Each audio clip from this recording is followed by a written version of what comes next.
আশরাফ জাদুঘর চ্যানেলটি সাবস্ক্রাইব করে রাখুন। ভিউয়ার্স, আজকে যে আয়াত যে নকশা নিয়ে আসলাম সূরা বাকারার ফজিলত। আপনারা সূরা বাকারার ফজিলত আপনারা শুনবেন এবং এটি দিয়ে সম্পূর্ণভাবে আপনার কাজ করবেন। তাহলে আপনারা যে কোনো খারাপ কিছুর থেকে, যে কোনো খারাপ জিন শয়তান বা পেট শয়তান থেকে আপনারা নিরাপদ থাকবেন। সূরা বাকারার ফজিলত আপনারা একটু ভালো করে নিয়মটা শোনেন, তাহলে আমি নিয়মটা আপনাদেরকে ভালোভাবে আমি বুঝিয়ে দিতেছি, আপনারা এরকমভাবে কাজ করবেন। হযরত নবী করিম সাল্লাল্লাহু আলাইহি সাল্লাম বলিয়াছেন, যে ঘরে সূরা বাকারা পাঠ করা হয় সে ঘরে শয়তান প্রবেশ করে না। ভিডিওটি যারা আপনারা দেখতেছেন একটু মনোযোগ করে শুনবেন, লেখা অনুযায়ীতে কাজ করবেন। আল্লাহর রহমতে দেখবেন আপনার সম্পূর্ণ পরিপূর্ণভাবে আপনার কাজ হয়ে যাবে।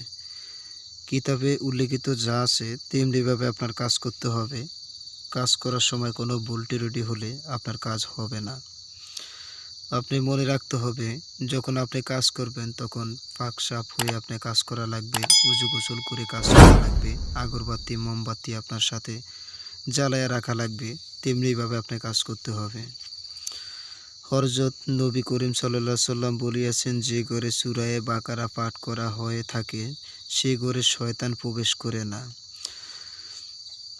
অন্য হাদিসে আছে, নবী করিম সাল্লাল্লাহু আলাইহি সাল্লাম বলিয়াছেন, সূরা বাকারা পাঠ কর, তাহার মধ্যে বরকত আছে। যদি সূরা বাকারা পাঠ করেন তাহলে তার ভিতরে বরকত আছে। নিম্নলিখিত নকশাটি লিখিয়া পাগল জিনগ্রস্ত, যে কোনো জিনগ্রস্ত বা খারাপ যে কোনো জিনগ্রস্ত বা যে কোনো জিন যদি চালান করে তাহলে আপনার এটি সম্পূর্ণভাবে আপনারা কাজ করতে পারবেন ইনশাআল্লাহ। ও মুরগি রোগীর গলায় ধারণ করিলে খোদার ফজলে আরোগ্য লাভ করিবে। পরবর্তী পৃষ্ঠায় এর নকশা আছে, আমি আপনাদেরকে দেখাইতেছি।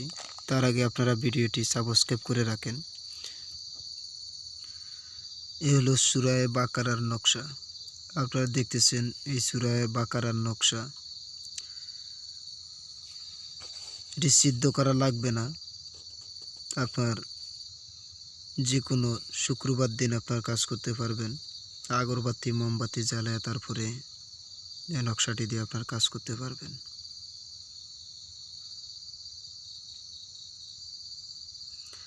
এক একটা কাজের নিয়ম এক এক রকম। আপনারা সম্পূর্ণভাবে পরিপূর্ণভাবে আপনারা গায়ে গোসল দিয়ে পাক সাফ হয়ে তারপরে কাজগুলো করবেন। এই ছিল সূরা বাকারার ফজিলত। আমি আবারও বলতেছি নিয়মটা ভালো করে শুনেন। হযরত নবী করিম সাল্লাল্লাহু আলাইহি সাল্লাম বলিয়াছেন, যে ঘরে সূরা বাকারা পাঠ করা হয় সে ঘরে শয়তান প্রবেশ করে না। সূরা বাকারা যদি আপনারা পড়েন তাহলে আপনার সেই ঘরে শয়তান বা জিন পেট ভূত পিশাচ এসব কিছু প্রবেশ করতে পারবে না। এবং যে নকশাটি আমি দেখালাম সেই নকশাটি আপনারা ঘরে লটকায় রাখবেন, তাহলেই আপনার কোনো রকমই আপনার শরীরে বা আপনার ঘরে কোনো খারাপ কোনো কিছু আসতে পারবে না। অন্য হাদিসে আছে, নবী করিম সাল্লাল্লাহু আলাইহি সাল্লাম বলিয়াছেন, সূরা বাকারা পাঠ কর, তাহার মধ্যে বরকত আছে। সূরা বাকারা যদি আপনারা পাঠ করেন তাহলে তার ভিতরে বরকত আছে। আপনারা রুজি রোজগারে আয় উন্নতি করতে পারবেন। নিম্নলিখিত নকশাটি লিখিয়া পাগল জিনগ্রস্ত রোগী ও মুরগি রোগীর গলায় ধারণ করিলে খোদার ফজলে রোগ ভালো হবে।